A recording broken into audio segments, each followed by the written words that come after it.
this week. I drove 2,024.8 miles, and I was paid for $1,883.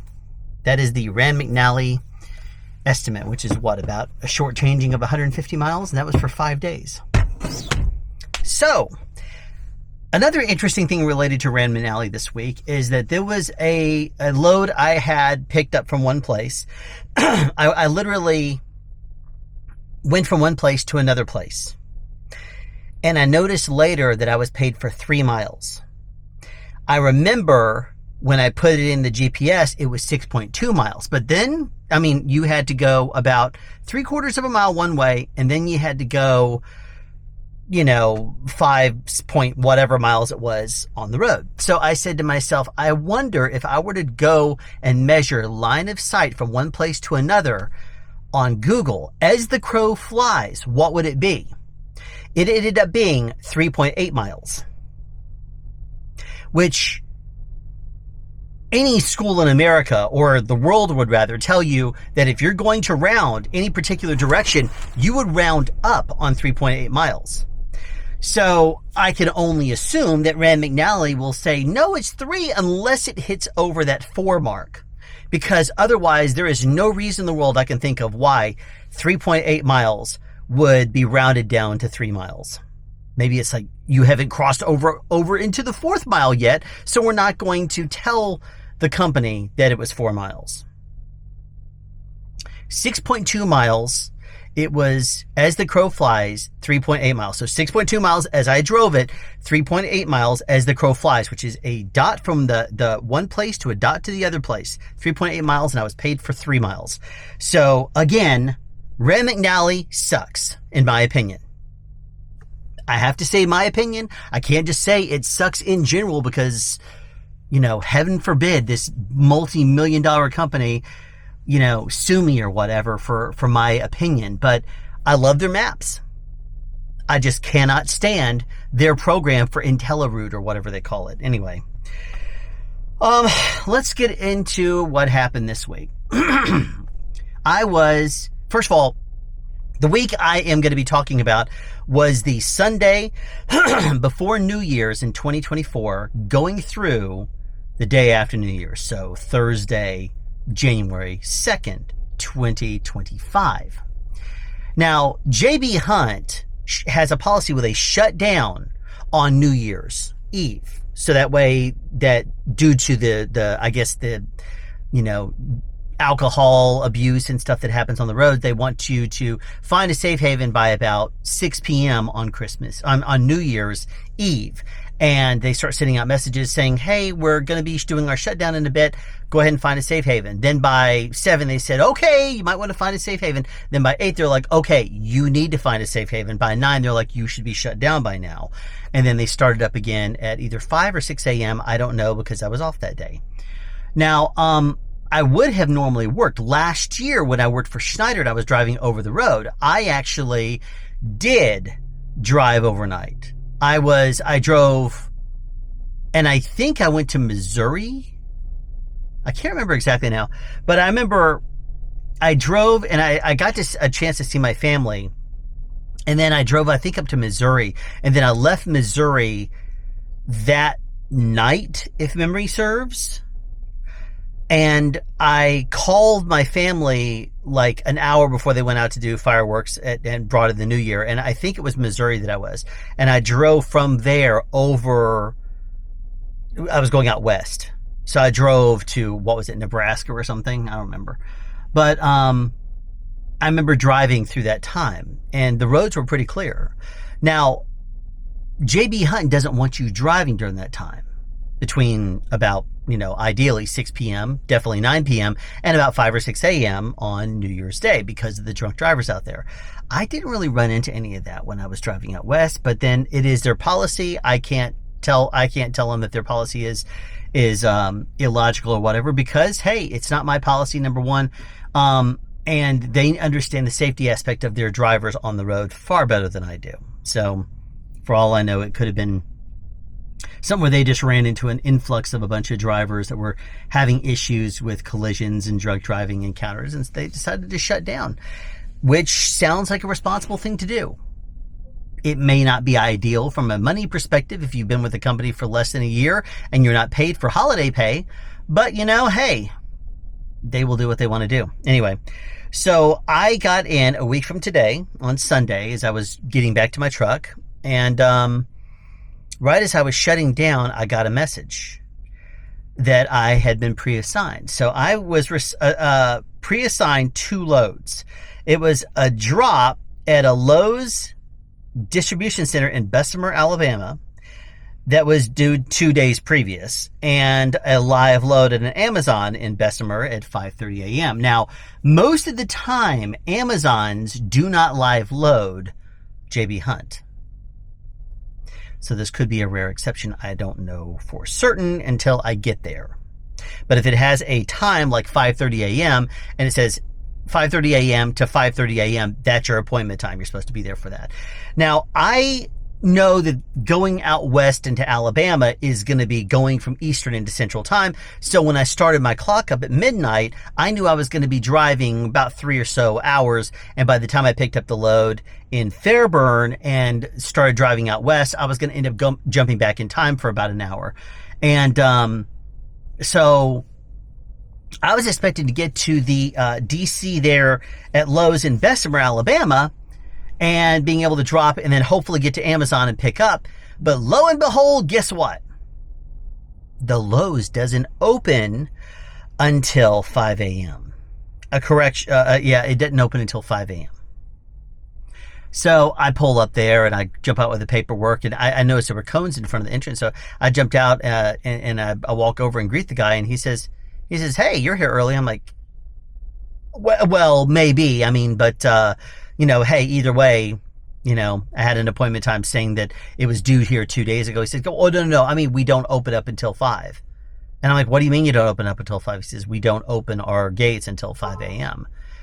And I'm like, that's really weird. Why would they not allow us to get in there until 5? But anyway, I guess they're just their office staff or whatever. So I had to sit there and wait for 2.5 hours, which is stupid as crap in my opinion, because the office had no idea. They had no record. And I later found out that it's their contact or whatever just doesn't tell them what time they open up and that kind of thing. So it's like, okay, I end up, if you're listening to that noise, I was dispatched on a load. So who knows what that is. But it's ridiculous because I got there and there was no indicator that said anywhere in the paperwork that they didn't open until 5. So if that was the load I was going to have, I could have left later. I mean, I could have. I probably would be stubborn about it. Actually, I don't know if I would be or not. I would normally say I would go ahead and leave and just get there when I get there, and then sit there on the clock and just sit there and fold my arms and twiddle my thumbs. But then, of course, we have a 14-hour day, of which we can drive 11 hours. That leaves 3 hours to do something else.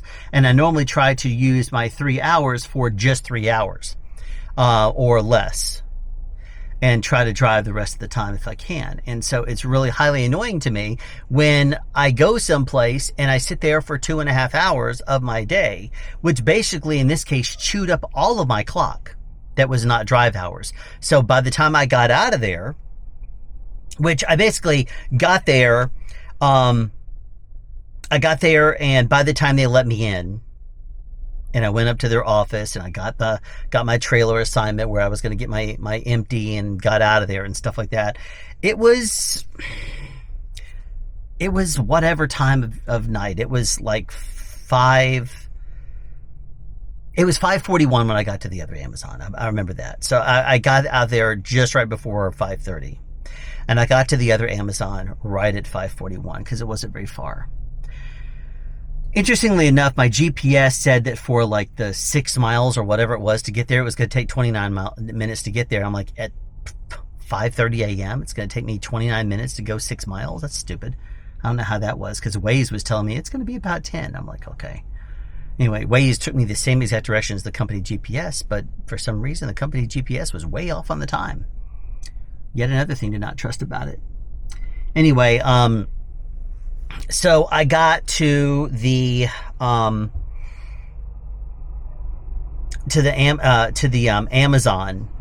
and it ended up being that it was the appointment. This day was just shot in general. Because I got there for my appointment time at 5:30, and they said, "Oh yeah, your load's not ready yet." I'm like, "Oh, y'all are loading it? It's not a live load." No, we're loading a trailer for you. And then he instantly asked for my phone number, and I'm like, "Okay, great. Here's my phone number." I gave it to him. He says, "Okay, we'll call you when it's ready." And so I sit around there and wait for about an hour and a half. And I should have actually gone into their office and checked earlier. At about an hour and a half after I got there, so by now it's like after 7 a.m., another JB Hunt driver who I was actually in training with, he comes over to me and says, "Hey, you should go over there and talk to them in the office." I said, "What do you mean?" He says, "You see that Amazon trailer right there, that intermodal?" I said, "Yeah." He says, "That was mine." He says, "I got here 4 hours ago, and they put my load on that Amazon trailer." I said, "You know what? They put like last month they put one of my my loads on an Amazon dry van, trailer." And so that I wasn't able to pick it up. He says, "Yeah, well, that's mine." And I said, "Well, you might want to call the office." He said, "I've been calling them. They've not been answering me. But anyway, you should go into the office over there and talk to them because your load may be ready." I'm like, "Really?" He said, "Yes." So I went in there. After he talked to them, I went in there and asked about my load. And they said, "Yeah, your load is ready." And they gave me the paperwork for it. And he says, "Yeah, there was a little something I had to fix in the system, but your load's ready." I'm like, "Oh, okay." So I took it and went right out there, hooked it, and got out of there. But I was waiting there for 5 hours between that location, that Amazon, and the Lowe's. So 5 hours of my 14-hour day that day was just basically spent waiting for no real reason. Word to the wise, if you were ever picking up at Amazon and they say your load's not ready yet, don't trust them to call you. They never ever called me to tell me my load was ready. Always go into the office and check with them constantly, like every 20 to 30 minutes, and say, "Hey, is it ready now? Hey, is it ready now? Hey, is it ready now?" They may get annoyed by it, but you got to do it, because if you don't, guess what? You might be sitting there forever on a load that they're never going to call you and tell you it's ready for. So I'd rather personally not trust Amazon and their, employees there, who are probably just doing their own thing and not caring about, the drivers. Anyway, I don't know. I'm just not going to trust it anymore. Other things about this particular day. When I first got up and started doing my truck pre-trip, I noticed that there was a small air leak in tire number 3, which is the front left outside drive tire. And it was because there was a screw in it. It was raining, and so I saw it bubbling just a little bit, but it was a very slight leak. I said, "I'm going to check on this later. I'm going to see. I'm going to just, the tire pressure was still fine. I said, okay, I'm going to check on it. It's never going to get better, but I'm at least going to check on it later. See how it goes." And then when I went to pick up my container at the Palmetto yard, I again did not have a bill of lading. So I had to print it using my printer over there, which is another reason why you should get one, because it really comes in handy when you need to actually, when you actually need to close it, or when you need to print up a bill of lading. Now, the other thing, and I don't think I mentioned this yet, but I might have, is the latch. There's a front, and there's 2 front and 2 rear. And if I said this already connected to some other day, then I was mistaken, but I don't think I've mentioned it yet. There are 2 little latches you're supposed to throw over on the front and 2 on the rear in order, with a handle on the rear, in order for you to lock in the container to the chassis. But one of those was jammed, and it was up in the right place, and I could see in there that if it just turned, it would lock hold just fine. But it was too much tension on your hand. I could not get any leverage on it. So that's when I grabbed my trusty hammer and I just gave it some gentle taps, and it went right over. And I'm like, "Oh, get a hammer." Even if it's a cheap hammer, like I think mine was like $4.50 on Amazon. But I said, you know what? A hammer's going to help. So, anyway. So, just looking over my notes here just to make sure there's nothing else I wanted to cover there. Yeah, that's the biggest note for the day. Do not trust Amazon. I set my DRT and called the office for the load. That was when I left the office. And I asked if they could give me a really good load going to like Savannah. And a second, I came to learn something this week also by going into the office and talking to him, but I wanted to see if I could get a nice long run out to Savannah.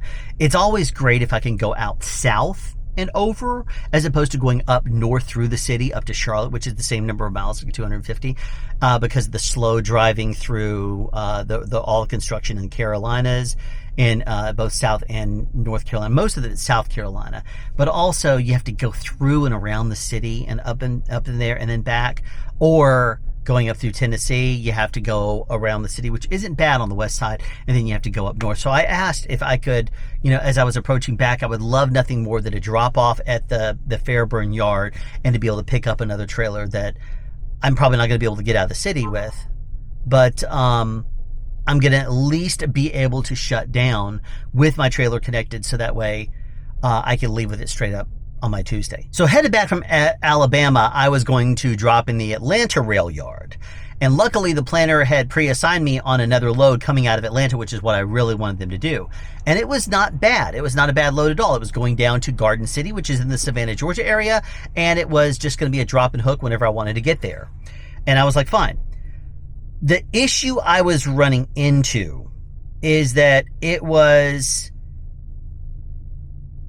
there was a major traffic on 75 South going out of Atlanta. Like as soon as you get to the 285 on the south side, it was bad traffic going 75 South. So what I ended up doing was I was actually routed, my GPS routed me on around 285, and then Waze was telling me to bypass 75 South and go to 675 South, and then to meet up with it down that way. Now I still had a little bit of time, so I went ahead and did this. I didn't shut down at the Palmetto yard. But I did take 675 South. It delayed me a total of maybe 25 minutes. But I was able to get down there, and I shut down at the Pilot, not the Flying J, off of exit 201, which is not a bad location. The Flying J is crazy. It's a madhouse. But the Pilot, there's more room. It's better. So if you're going southbound and you take the right, that takes you to the Flying J. You take a left, and right on the other side of the TA, I think it is the Pilot, and that's a fine location to stop at. I highly recommend that. Anyway, Tuesday, got up. I had received a second load, and that second load was going to be a live load at 9:30 a.m. and I was trying desperately to get out of that. Anyway, I got down to the Amazon in Garden City, and all was well. I dropped and hooked, picked up, and I got to the NFI, which the GPS routed me, both GPSs, by the way, routed me to the car entrance, the visitor entrance. Luckily, it was in the middle of the night, because I was able to drive through the car entrance, loop around through there. I got there at like 4:19 a.m. And so I was able to loop through there with all the room in the world. There was no cars there. And then I was able to, I actually stayed in yard move, because I was trying to figure out where to go. And I basically went up the road, turned left on the speed limit, I think 30 mile an hour road, but there was nobody there. So I went ahead and just stayed in yard move and went on down to the truck entrance, which I was assuming that was the truck entrance because it looked like there was a truck entrance down there coming up from some other road. So I said, I'm going to go down there, and there was a bunch of residential areas. So I said, I'll turn to the next major road. Anyway, so I went up to the main road that was there. I made a left turn and just stayed in yard move going no more than 19 miles an hour. And just, it was in the middle of the night. Nobody was out there. And so I just stayed there, and, I figured I was going to make up for the day before. And anyway, just coasted along, and then got around the corner and saw a sign that said truck entrance to NFI. I'm like, okay, good. So I went ahead and pulled in there. And it was only about a mile, but either way, it was in the middle of the night, and I didn't see anybody over there in the truck area. And believe me, I looked. So I figured I was going to end up waiting anyway. So I went ahead and pulled up there to the truck entrance, and the gate was closed. And so I was like, I don't know what's going on here. I called the office, said, hey, do you have anything else in this area for me? And because it was at the end of the year, they're like, no, we don't really have anything. And I talked to someone in the office. He's like, I'm not a planner. I'm like, yeah, but you have the ability to look up things and tell me if there's another load I could do. And he says, well, there is one. It's the Silvano in Eastover, South Carolina. I'm like, well, that's like 250 miles away. And then if I went out there and picked that up and got through their because there's a process over there. I talked about it, I think, in a video a couple weeks ago. But if you go through that process and then I shut down, I would only be driving back for the next day, my Wednesday, and do like 250 miles. And then I would probably not be assigned another load for like the last 5.5 hours of my day. So I didn't really want to do that.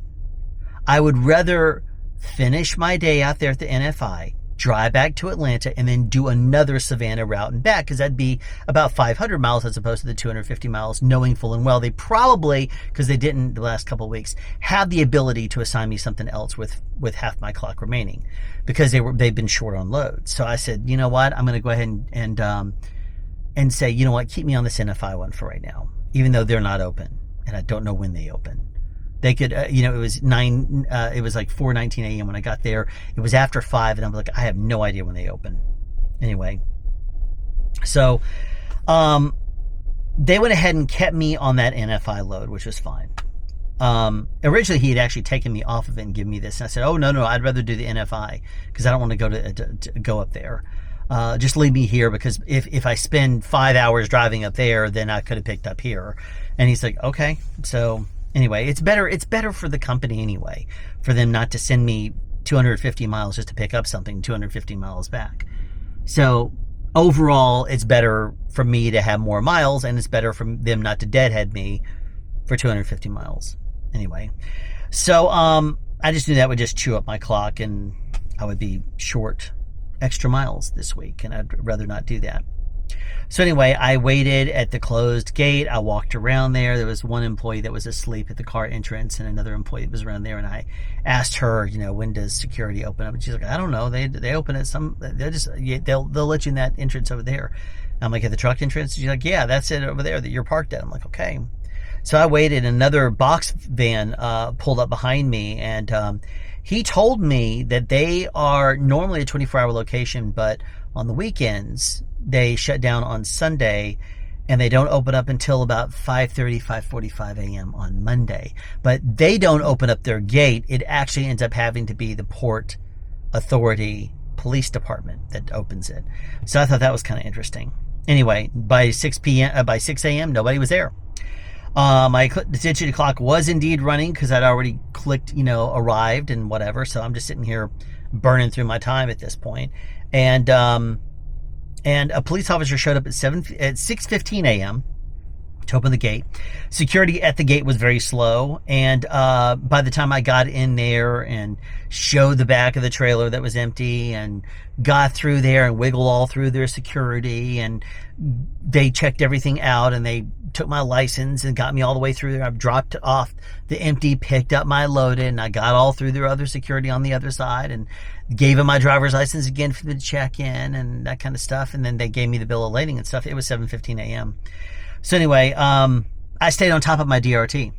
I really wanted to make this another week where I stay on top of the DRT and make sure that I really know what's going on with it. So at this point, I left. I made sure that I did all my paperwork and stuff like that. And before I pulled out there, I set my DRT. So you can set your DRT when you do a loaded or unloaded call. But then I gave it a few minutes after I did that.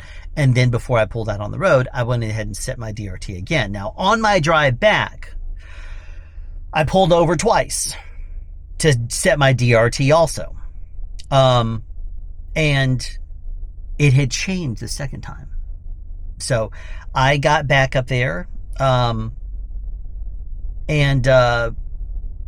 I had a pre-assignment that basically was back to the Amazon in Port Wentworth by the time I got there and dropped off. So I knew that because of my time clock and stuff like that, with all the wasted time and the drive time that I actually did have, I was not going to have the ability to get all the way back down there out of Atlanta again, because it was a weekday at this point. And driving up north up 75, I could see that they were completely backed up. So I knew that I was not going to be able to. I mean, it was shut down. So and that was going up 75, so going south on 75. When I was going up north, it was shut down for miles and like a standstill. I'm like, you know what, I'm not going to even go there. So at this point I decided to shut down at the Palmetto office. So I dropped off, picked up my trailer, and I had it sitting there with me, and I went ahead and pulled over in the yard and was waiting. And I went in and decided I was going to talk to my manager, hang out and check in with him, and he wasn't there. He had just stepped out for lunch. And so I went and talked to his manager, the manager that's over everybody over there. And I talked to him a little bit about my situation. I was like, why is it that I will tell him I'm going to get there at 2 and I'm pre-assigned like a live load at 8 a.m.? And he says, well, we have a level of service we have to maintain. And if 9 out of 10 of our drivers are able to make their appointment times, but one isn't, we only have a 90% with them. So we will send a driver there, and he says, we pay you for, detention. We pay you there to wait. And I'm like, yeah, but it's like half of what we get when we drive. He says, yeah, but that's trucking. I'm like, I hate hearing that. That's trucking. If that's trucking, just pay me, 40 an hour as opposed to 20 an hour. Pay me what I would get if I'm driving on the interstate. Then I won't complain. But to me, I'd rather stay moving, because when your wheels are turning, you're earning. And I'm able to, if I'm driving on the interstates, I'm able to get roughly, with my mileage rate, about 40 an hour. So when you just say, oh yeah, wait, I'm already giving up on a drop and hook. I'm already giving up the first hour. They consider a drop and hook pay of $37. They consider that buying an hour of your time. And a live load buys 50, or unload pays you $55 for an hour and a half of your time. Anything more than that is detention. But when you show up someplace and it is either you're there for dropping off at a rail yard, picking up at a rail yard, you're dropping off at the drop lot, or you're dropping off something and they don't have it empty for you, so you have to go find an empty. The empties, hunt and stuff like that. You've heard me talk about it before. You don't get compensated for that. So, I mean, there's different things you don't get actually compensated for. But anyway, so I mentioned to him that I like to stay moving, because when I'm staying moving, I'm keeping my clock working. He says, I get that. But, we sometimes have to, we have a level of service we have to maintain. I said, yeah, I get that. But I said, is it possible? I said, I really don't want to have to leave. I said, but the problem is, if I sit there and I'm just, I said, the day before, I said, I was detained for 5 hours yesterday between my first 2 stops. I said, one, because I was sent to a place, I got there at 2:30 and they didn't open till 5. I said, the second one, because it was an Amazon, and they ended up they didn't have anything ready for me. They didn't have it ready for me. And they said they would give me a call, but they never did. So I went and checked in there and like, oh yeah, you're loaded. And so I said, that was like, and so anyway, he took some notes on that.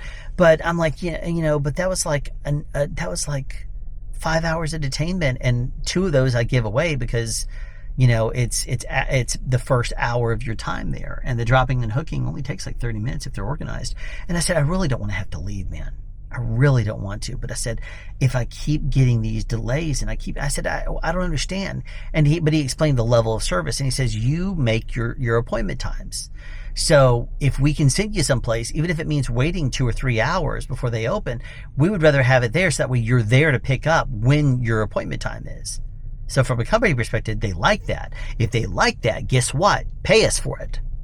And not just 20 an hour. Pay us more than that. Pay us, what we would normally be getting driving. It's only fair. And that extra $20 isn't going to break you. When it is a couple of hours, 3 hours total that day, that $60 isn't going to break you. But it makes a world of difference to the driver. Anyway. So, he ended up telling me though, that I'm actually doing really well. He says, you're staying moving. You are staying moving for the most part. I said, yes, because I'm calling up and staying on top of my loads and making sure that I communicate with the office and with regards to my DRTs and trying to make sure that I stay moving. He's like, yeah, you're doing a good job at that. And it looks like they're doing a good job too.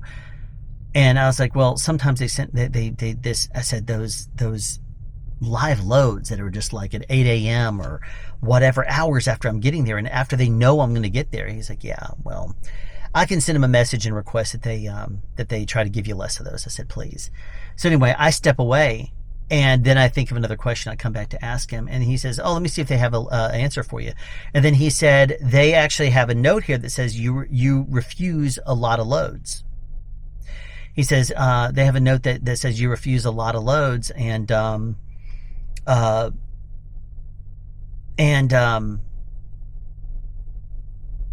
that you're actually getting a lot more money and a lot more miles than a lot of other drivers. I'm like, well, it's probably because I'm staying on top of everything. He's like, yeah, but he's like, you're not being shortchanged. He's like, you're not being hurt at all. He says other drivers aren't getting the kind of miles you're getting. They're not getting the money that you're getting. So it was one of those things where he wasn't like feeling any sympathy once he kind of looked at the numbers and heard from the planners that I'm refusing loads. And it's not so much that I'm refusing them, saying I'm absolutely not doing it and hitting reject load in the pre-plan app. It's more like I'm saying, can you give me something else? Because this doesn't make sense. And then they'll sometimes assign me something else. Sometimes they'll not. It just kind of depends. But then I turn around. If they say no, I turn around and try to get somebody else, so that way I can try to get a different load. But they end up contacting the same planner, who's probably like, oh, he's on me again. Anyway, so my Wednesday, which is late December 30th going through December 31st in the morning till around lunchtime. I was out by 11 p.m. on December 30th, and I got to the Amazon down there at 3:20 a.m. Now, the app, unfortunately, did not have what's known as an ISA number or an appointment number in it. So what does this mean? What this means is I was not able to pick up that load. So I got down there, and they were just like, yeah, we can't accept a load unless you have an ISA number or an appointment number. And I'm like, okay. So at this point, I contact the office. I am sitting around waiting there for over half an hour before they say, yeah, drop in the JB Hunt lot, which is like 2 miles away. I'm like, okay, fine. So now I have to go find it empty. I said, can you give me some locations for that? And one of them happened to be the same Amazon I just left. So I'm like, you know what? Being that it's 2 miles away, I'm going to stop there first and see if they'll give me an empty. And they said, oh, yeah, I can't give you one of those until 6 a.m. when they come in. And I'm like, okay, fine. So I left there, and I know that there was a Walmart that was able to give me one the previous time that I was over there in Savannah looking for an empty. I had gone to multiple different places, and the Walmart that was around the corner from where I was going ended up being open and able to give me one. So I was like, you know what? I'm going to stop there. So I went ahead and dropped by there, and he's like, I really don't have an empty I can give you. And he contacts the office, and they said, yeah, we're not giving out empties right now. And he looks at me and says, the office says that we're not really giving out empties right now. We're one over our pool right now, but he says that's still one I can give you, technically. I'm going to go ahead and give it to him. Like, thank you so much. Anyway, I grabbed that trailer. I got out of there. And anyway, so I basically got the last one he was willing to give out. And then I drove around the corner. And the funny thing is I talked about this in last week's episode. What if I am being told to pick up an empty at the same place that I'm supposed to be picking up a full? And that was the case with this particular Amazon that I was being sent to. So I was being picked up at the other Amazon location, which was in Port Wentworth, was it? Anyway, it was there in the Savannah area. And I got there at 3:20 a.m. No, I'm sorry. That was the first location. I had gotten there at about 4:20, was it? So anyway, I got to that Amazon. I was able to pick up my trailer and get out of there. And I was back to Fairburn barely over 4 hours later, which was great. It was smooth sailing. It was the last day of the year. By the time I was driving back that way, it's like in the morning of December 31st. Nobody was out there. Traffic was non-existent. Driving on 75 north and on 75 southbound also. But going around and then going to be dropping back to Palmetto after dropping off at the Fairburn yard. But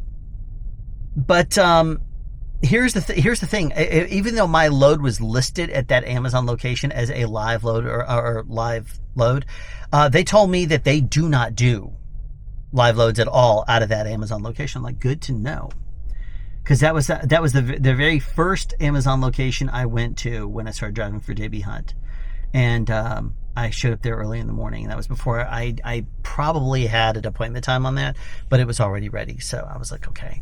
So now I'm starting to kind of piece things together, now knowing their system a little better. So anyway, got back and I was able to shut down there in Palmetto. And I was off for New Year's Eve and New Year's Day.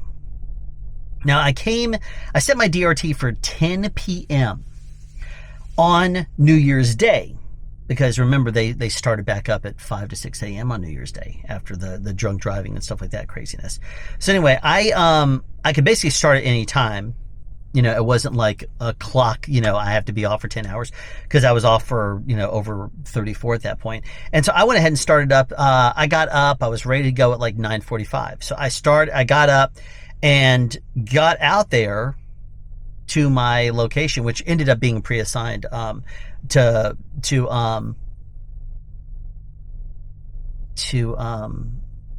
was a Target DC I had been to once before, and it was a easy drop and hook. They're well-oiled machine.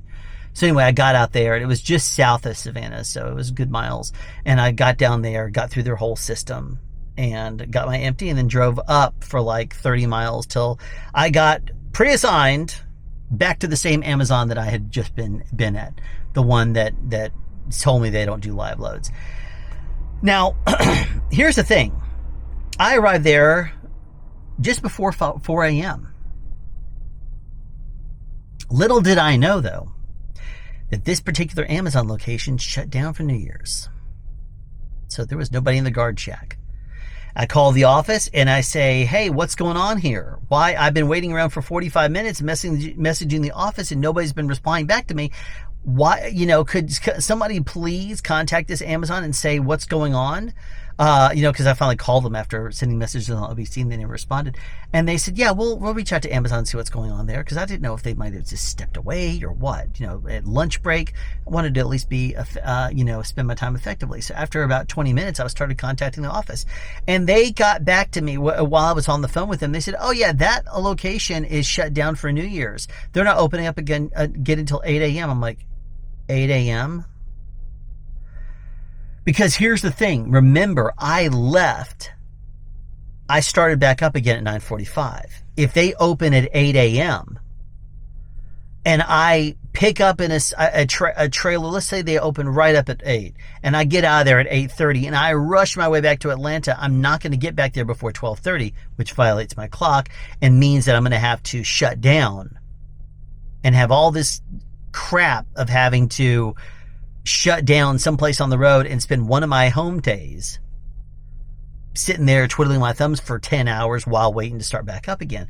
Or contacting the office and saying, can you please send someone out here? Which I could almost guarantee, even though they said they occasionally do that in training, I don't think they would actually do that. I think that was something that trainers are able to do with other trainers, but I don't think that's something that they would normally get into the habit of doing.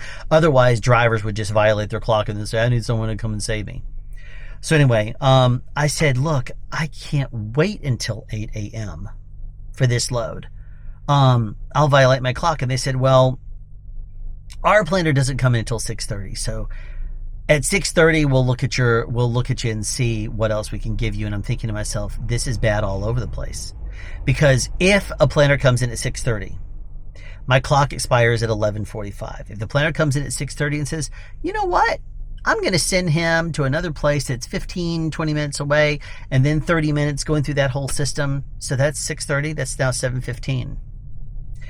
That would leave me 4.5 hours to drive all the way back to Atlanta, and that's if it only took me 15 minutes to get there. And it took me only half an hour to go through the system at that location. 4.5 hours is not very long, and that gives you no leeway. So I'm sitting here shaking my head thinking this doesn't work for me. Another JB Hunt driver was not the truck right behind me, but the one behind him. And I was like, you know, what, I was like, I'm not really happy about this. He says, oh no, I was here last night. He says, I was here, which was the same night I was there because, they were shut down the night before. He says, yeah, I actually came here already and they told me they were opening up at 6 a.m. I said, so not 8? He says, no, not 8. They said they'd be here at 6. I'm like, okay, well maybe that's it, because at this point it was like 5:40. So I went back up to sit right here and I waited until 6, and just a few minutes before 6, a lady did come up there, and I had my window down. I was like looking at her. When she finished and got me ready, she opened up her window right after 6 a.m.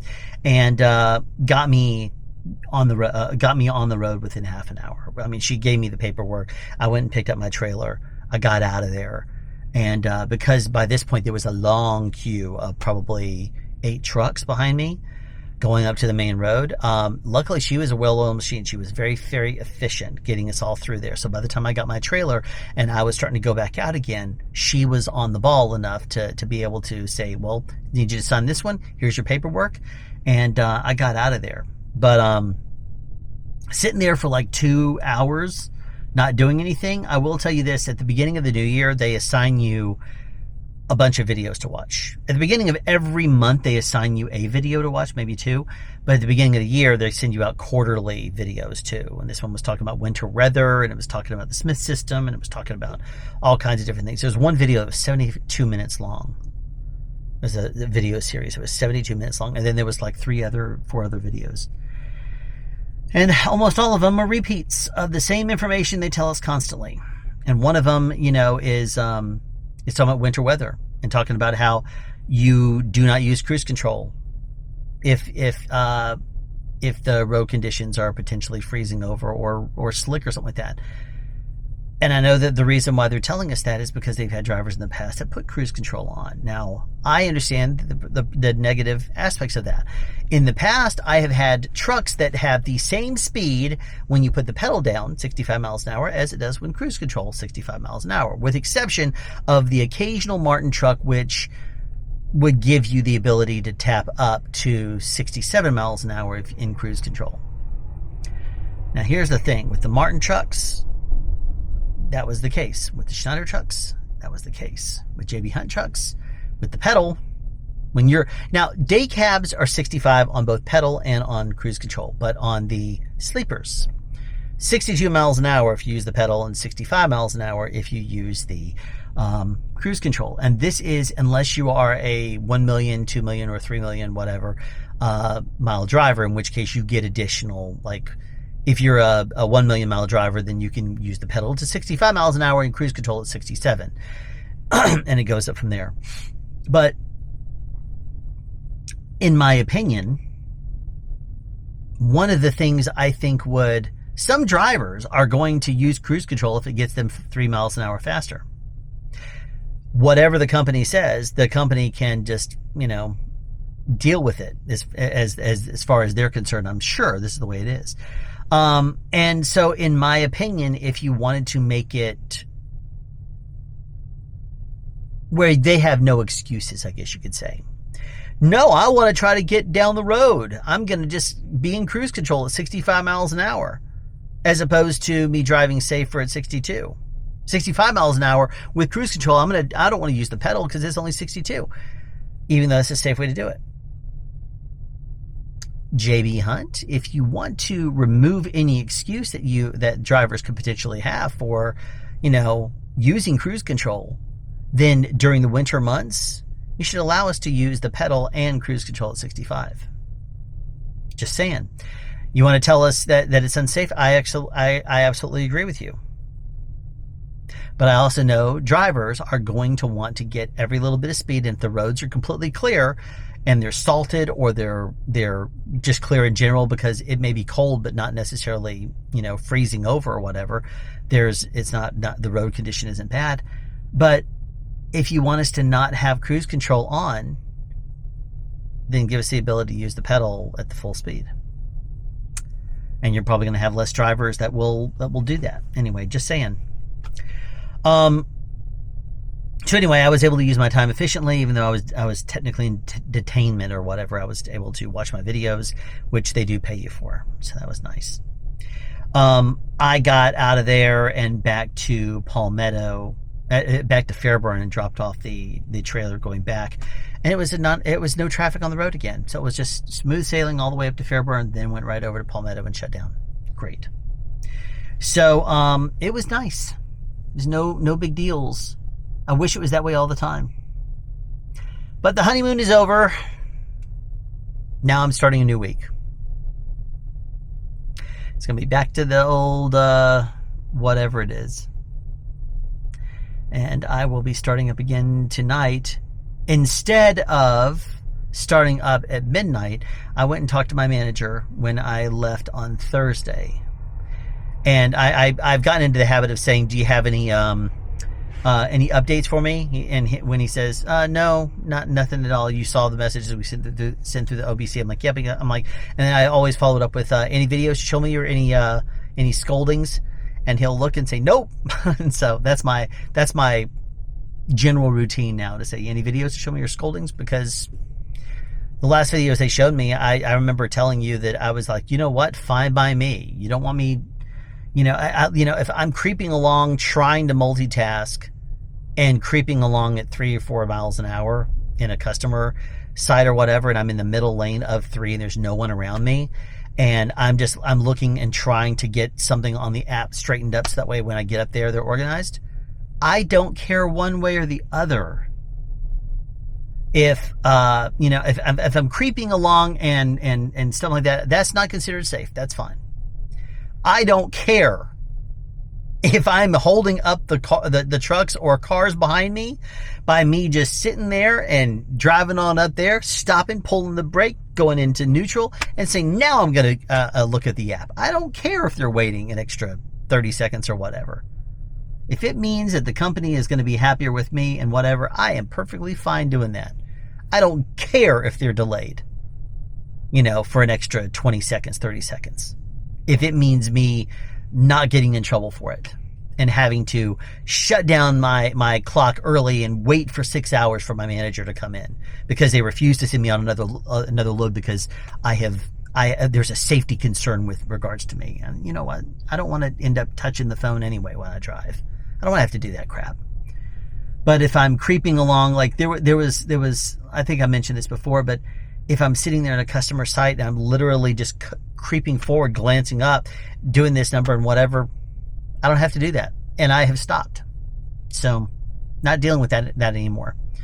I was trying to multitask. That way I wasn't getting up to a window and whatever, but I don't have to do that.